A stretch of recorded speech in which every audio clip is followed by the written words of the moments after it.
现在有些女人哈，真的是不是魔怔了呀？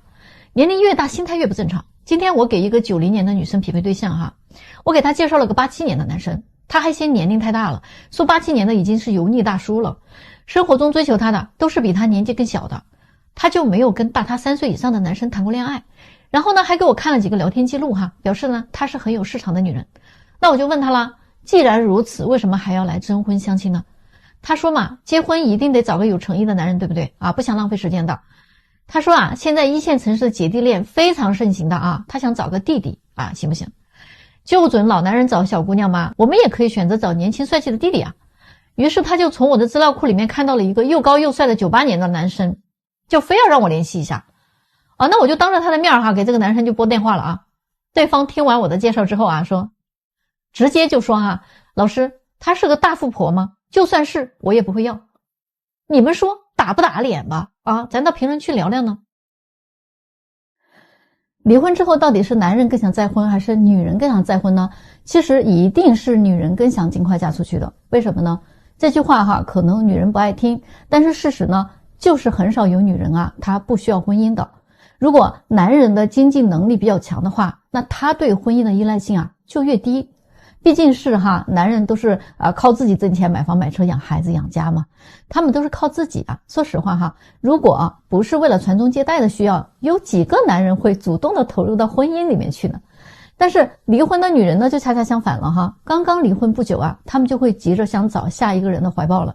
你去看一看朋友圈哈，很多晒离婚证的哈，广而告之的几乎都是女人干的。为什么要晒出来呢？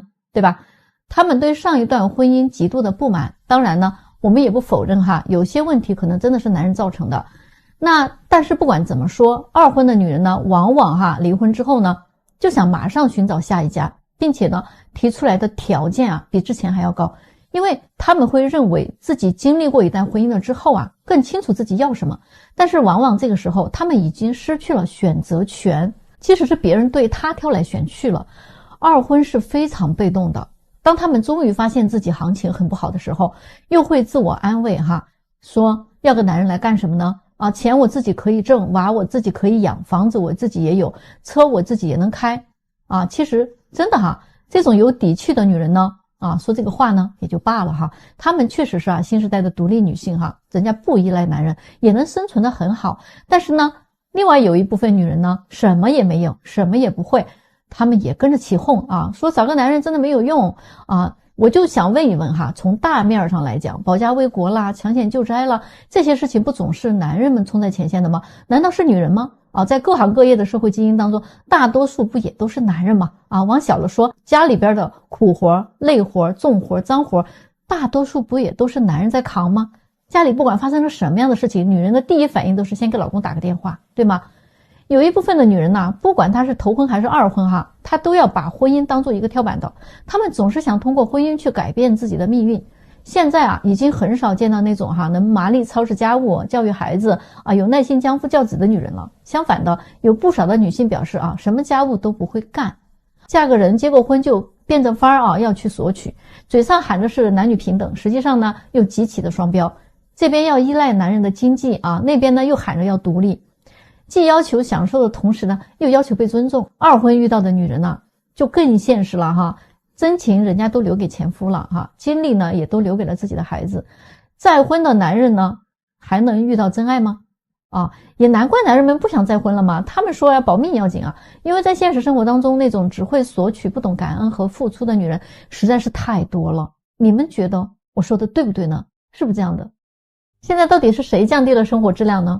经常我都会听到一些女生说哈，找个条件差的男生结婚啊，会降低她的生活质量。那我怎么听呢都觉得这句话还是有点毛病。现在不管是谈恋爱还是结婚，还是婚后养家养孩子，基本上啊都是男人在承担经济开支，对吗？难道是女人在承担吗？好像也不是吧。女人之所以有这样的认知，是因为啊，有的女人她认为她不结婚的时候呢，她挣的钱都可以随便花，一结婚她就不能那么花了。如果能找一个有钱的男人或者挣得多的，就没有这个后顾之忧了呀。不但自己的钱可以随便花，老公的钱也可以归他。所以呢，其实真正降低了生活质量的是男人。咱们来算一算哈，一个普通的男生，就算一个月他挣1万块钱，如果他不谈恋爱不结婚，那他不比一个月挣几千块钱的你要过得舒坦吗？那个钱简直他都花不完好吗？发完工资除去了房租水电1000多，一个月2000的生活费足够他吃得很好了。298的洗脚是刚需隔段时间就去解乏，一个月呢也1000不到。喜欢的游戏皮肤直接全款拿下就好了呀，日子都过成这个样子了，我们还有一点钱也没花完，咱还可以给自己添置2身新衣服，时不时的呢带兄弟出去聚个餐，喝个酒，撸个串一个月下来怎么也绰绰有余了。如果要谈恋爱的话对不起，所有的焦虑和痛苦都来源于女生的物质需求。男人们真的不要再被女生拉低生活水平了，更不要去花没有身份的钱。真正喜欢你的女生，她是会替你省钱的，替你计划的，而不是一直在消耗你。所谓风吹哪页读哪页嘛，哪页难读就撕哪页嘛，谁爱我，我爱谁嘛。这样的神仙日子过着它不香吗？我看现在谈恋爱结婚明明就是男人在降低生活质量怎么还变成了贼喊抓贼了呢？大家说对吗？同居就等同于结婚了吗？有一个女生跟我说最近她刷到过好多这种视频看评论区的男生们都非常认同这个观点。那我就觉得如果我是一个同居过的女生，我就不承认我同居过，谁又能知道呢？男生既然嫌弃有同居史的女生，有些女生也真是很傻的男生问你，你就说没有不就完了吗？如果是我呀，我肯定不承认的，他又没有证据，怎么能发现呢？其实我在这里告诫一下那些有过同居史或者正在打算要跟男朋友同居的姑娘们，你要知道同居的本质其实就是结婚。你跟一个男的同居了，其实和结婚没有什么区别的，你们完全过着夫妻生活了，只是少了那张纸而已我知道很多女生不太愿意接受这个说法，可是你该给一个男人的都已经给过了呀，你相当于已经给别人做过一次老婆了，你再换一个同居，相当于又结了一次婚。如果你和很多男人同居，那你就结过很多次婚了呀。各位，你一定要明白实质性的婚姻，不管是有证无证的，只要在一起生活，做着夫妻该做的一切事情，那就是实质性的婚姻了。那张纸不是实质，那张纸是用来划分财产的，日日夜夜在一起的生活才叫实质。所以对此你们有什么看法呢？咱们到评论区讨论讨论呢。33岁算不算大龄剩女呢？当然算你也别不服气。你说你学历高，你想找个学历高的男生应该不过分。你说你长得漂亮，那找个男生就得长得帅这个是不是也不过分？你说你的收入高有房有车，那找个同样收入也高有房有车的男生是不是也没有毛病？对不起有毛病。这个就是你为什么成了大龄剩女的原因，因为你既要又要还要，综合条件这样好的男生，他缺女孩子嫁吗？他能找你33岁的，也能找一个23岁的，那人家为啥要找你呀？所以没有比较就没有伤害。你们知道为什么有的姑娘人家就能嫁得很好吗？因为人家懂得取舍。他们有个共同点，就是他们挑男人的时候只挑一两样。比如说有的姑娘她就想找个有钱的，那她就只挑有钱的，至于说这个男人的身高长相学历婚况年龄她就完全可以不去看的。还有就是有的女孩子她就喜欢学历高的，那只要这个男孩子的学历高，其他的情况她就可以不太考虑了。比如说这个男孩子原生家庭不怎么样身高长相也不怎么样有没有钱也不太在意的还有的女孩子呢只喜欢那种脾气好性格好的然后呢那这个男孩子有没有钱身高长相她也可以不在意的。还有的女孩就不喜欢长得帅的，那只要这个男孩子他足够帅，其他的短板他也是可以无限度的去包容的。所以呢人家就能过上幸福的生活呀。像咱们这种什么身高长相学历年龄包括这个物质要求精神需求样样都要的，那真的就有点难了再加上你已经33岁了，那基本上你不降低要求，这个是很难嫁出去的。大家觉得是不是这个道理呢？咱们到评论区八卦八卦。相亲有这么直接的男生吗？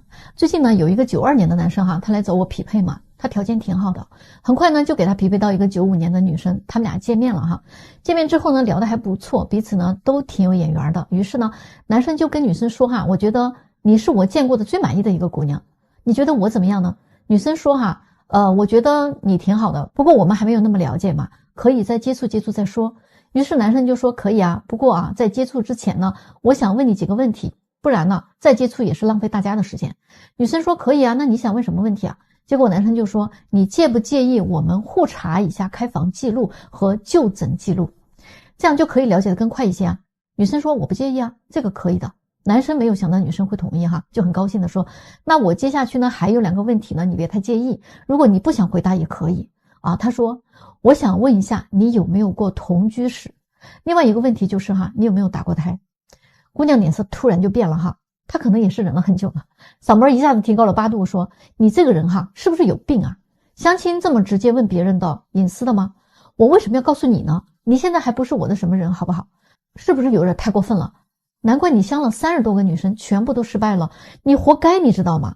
结果这个男生说哈，怎么着我还不能有自己的选择吗？我就是不能接受一个女生跟一个男生玩累了，然后呢就找一个老实人结婚当接盘侠，然后呢还来操控我们家3代的积蓄啊，给你买房买车送彩礼哦，还得给你优渥的生活，凭什么呀？反正我做不到，我就是不想接受那些同居过的女生，跟离了1次婚有什么区别呀？如果还堕过胎那就不用说了啊，我宁愿这辈子不结婚，我也不找这样的，我就是觉得膈应。大家觉得这个男生到底是有病呢，还是人间清醒呢？哎呀，最近啊又遇到了梦幻派的老仙女了啊，来给我添堵啊。39岁了啊，长相身材确实保持的还可以，但是这1根筋的思想真的是要把你给气吐血。人家觉得自己可美了，别人都说自己看上去才28、9岁，他自己1年也挣100多万啊，就是这个原因。他说啊，找个跟自己收入差不多的，或者能力比自己更强的，他觉得不算过分的这个要求。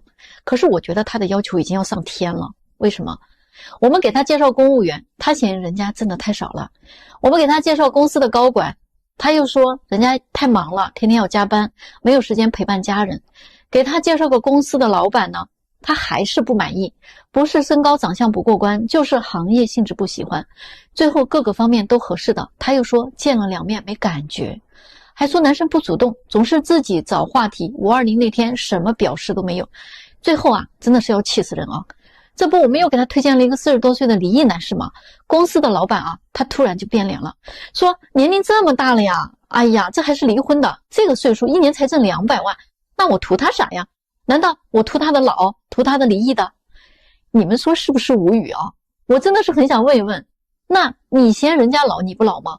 你都出来相亲了，到底有没有带脑子啊？你都多大岁数了，还非得怀揣一颗少女心，要找什么感觉？我真的不是打击你们啊，相亲见面就没有几个啊上来就有感觉的。有这种思想的人，你呀相再多都没戏的，除非你的颜值很高，对方的颜值也很高，你们俩看一眼啊，荷尔蒙就开始蔓延了。相亲能一见钟情的，在我的职业生涯里真的就没有见过几对儿。还有啊，你都走到相亲这一步了，年龄都这么大了，你还有小女孩的优势吗？你就别想着男人还会对你鞍前马后，还特别的积极主动，给你送花送礼物讨好你了。人家既然是优质男人，那干嘛非得找你啊？你还想着人家得给你提供情绪价值，你要有仪式感，什么矜持慢热，你一样都没落下啊。要真的是同样都有这些要求的2个女人，一个男人他要是能满足，那人家干嘛不选一个年轻的呢？你说是不是？你看评论区的男人来说说呗，你们是怎么想的？为什么说有的女人她的认知太低了呢？我举个例子说，她们就是完全不清楚自己的价值，然后呢对别人的期待和要求就非常的高，那她注定找不到合适的人的。但是他们会把这件事情归罪于是因为男生不够优秀的原因造成的。其实男生找不到对象的原因往往就是因为穷嘛、丑嘛、情商低嘛，基本上就是这3点。那但是这批女人嫁不出去呢，是因为他们的要求太高了，那娶不到老婆的男的是因为太穷了，所以他们的这2拨人呢是没有办法结婚的。然后女人呢就一定会说为什么要让我们去降低要求，而不是让男人争一口气呢？那这句话听上去就特别像那些视频里采访的一些姑娘张口就来了100万、500万、1个亿，好家伙，好像你读清华北大都只需要张口一说就行了，你就可以去读了似的10年寒窗不需要了。哎呀，好像在他们的眼里，这个有钱人也是满大街都是随便抓一个就是100万年薪。可是这个世界上所有的事情它都逃不开2·8定律的，不是每一个人他都能读到北大清华的呀。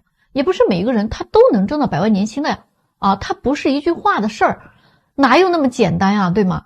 而且他们这些人随着年龄的增长要求还会越来越高，他们宁愿打光棍也不可能降低要求的。不管是什么样的年纪，都希望找个优质的男人挣钱多的，条件好的。要记住当你遇到一个各方面条件都很满足你的，那么他100%是不喜欢你的。有的女的哪方面都不如男的，仅仅有个好看的脸蛋就想着怎么拿捏这个优质男人。他们就没有想过优质男人有那么容易被你拿捏吗？一个强者怎么可能被一个弱者摆布呢？只有电视剧里才有这样的桥段的。如果你是图他的物质，那你就必须是提供情绪价值的一方，而不是他给你提供，明白吗？这个就是为什么优质男人不可能做舔狗的有的女的还经常说我看起来特别年轻这句话也是够了自欺欺人好不好我就在这儿问你，20岁的小姑娘漂亮还是40岁的小仙女漂亮呢？同样五官的人，20岁的时候漂亮还是40岁的时候漂亮呢？你都40多岁了各方面的机能都已经在降低了，那为什么你的要求比20多岁女生还要高呢？我再问问能满足40岁小仙女要求的这些男的呀，他们能不能找到一个20多岁的姑娘呢？你们说能找到吗？咱们到评论区讨论讨论，怎么样？为什么北京本地的男生不太喜欢找外地的女生结婚呢？之前我这儿来过一个女孩，湖南妹子，27、8岁，要样貌有样貌，要身材有身材，走在大街上那真的是回头率很高的。我们给她介绍了一个北京本地的男生，有房有车，自己开公司，一年也挣不少钱。本来呢，这个男的打算跟她谈个半年就结婚的，结果呀，不到3月，这个美女就被分手了。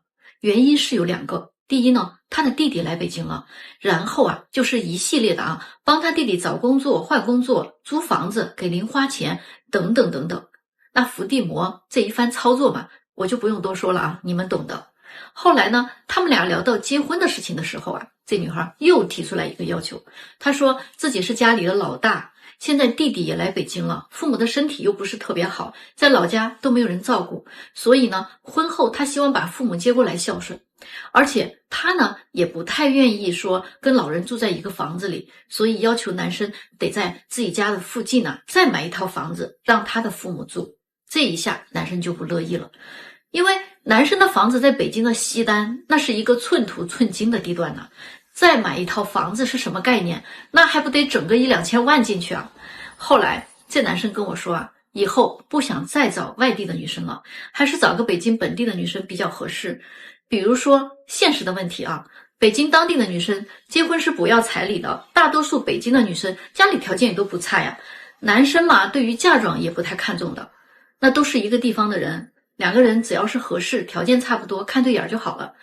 但是很多外地女生她的要求比本地女生的要求还要高很多，苛刻很多，甚至还有很多外地的女生她抱有很强的目的性，这也导致很多北京男生不太愿意找外地的。还有和外地女孩结婚，逢年过节去谁家过呀，跑来跑去的，真的是个问题。万一对方的父母身体不好了，还得接到北京来照顾，这也是一笔不小的开支。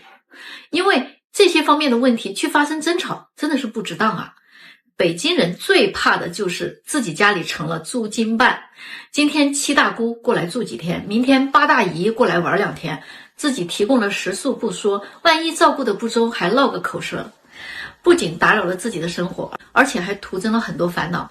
所以我就很想劝劝那些外地在北京工作的女生，你就不要太刻意非要找个北京本地的男生了，即便是他自己愿意，可能他的父母也不一定愿意的，你又何必非要给自己挖个坑往里面跳呢？你们说是不是这个道理？